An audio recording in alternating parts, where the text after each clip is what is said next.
സ്വന്തമായി കൈകൊണ്ട് കടയിൽ നിന്ന് വാങ്ങിച്ച സാധനമല്ലാതെ ഒരു സാധനം കൂട്ടുകാർ എത്ര വലിയ കൂട്ടുകാരായാലും അത് മേടിച്ച് കഴിക്കരുത്, കുടിക്കരുത്. അനേക തലമുറയെ ഇന്ന് പൈശാചി കെട്ടിയിരിക്കുന്നത്, സ്നേഹം ചൊല്ലി കൊടുത്തിരിക്കുന്ന ആ വികാരത്തിന്റെ കെട്ടുകൾ അനേക തലമുറയും കുടുംബജീവിതത്തെയും നശിപ്പിച്ചുകൊണ്ടിരിക്കുന്നു. അതുകൊണ്ട് നിങ്ങൾ വിശ്വാസത്തിൽ ഉറപ്പുള്ളവരായി യേശുവിന്റെ വചനം ഭക്ഷിച്ചവര് മറ്റുള്ളവർ ഒരു സാധനം മേടിച്ച് ഭക്ഷിക്കരുത്. ഹല്ലേലൂയ. അനേക സംഭവങ്ങൾ എന്റെ മുമ്പിൽ നടക്കുന്നതായിട്ട് ഞാൻ കാണുന്നുണ്ട്.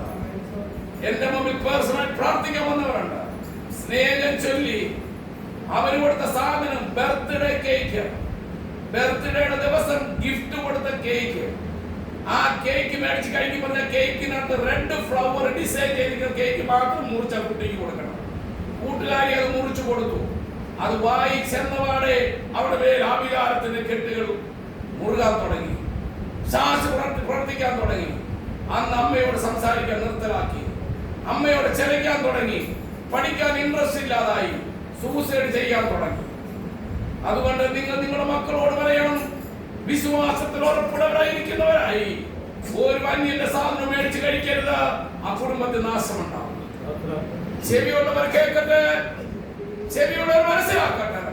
അനേക തലമുറയ്ക്ക് നാശം സംഭവിക്കുന്നതിന്റെ കാരണം സ്നേഹം പ്രകടിപ്പിച്ചു കൊണ്ടുവരുന്ന സാധനം മേടിച്ച് കഴിച്ച കാരണത്താൽ അനേക മാതാപിതാക്കൾ കുഞ്ഞുങ്ങൾ നഷ്ടപ്പെട്ടിരിക്കുന്നു, അനേകർ ആത്മഹത്യയിലേക്ക് പോയിരിക്കുന്നു, അനേകർ സൂസൈഡ് ചെയ്തിരിക്കുന്നു.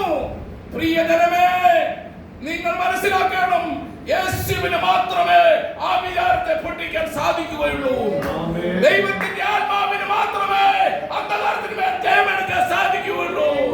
അതുകൊണ്ട് ഇന്ന് വാർത്താ കേൾക്കുന്ന ദൈവജനത്തോട് വിളിച്ചു പറയുകയാണ്, നിങ്ങൾ ഉറപ്പുള്ളവരായി, വിശ്വാസത്തിൽ കുലുങ്ങാത്തവരായി യേശുവിനെ മാത്രം നോക്കി യാത്ര ചെയ്യുവാൻ ഈ വചനം നിങ്ങൾക്ക് വേണ്ടി മാറി വിതറുകയാണ്.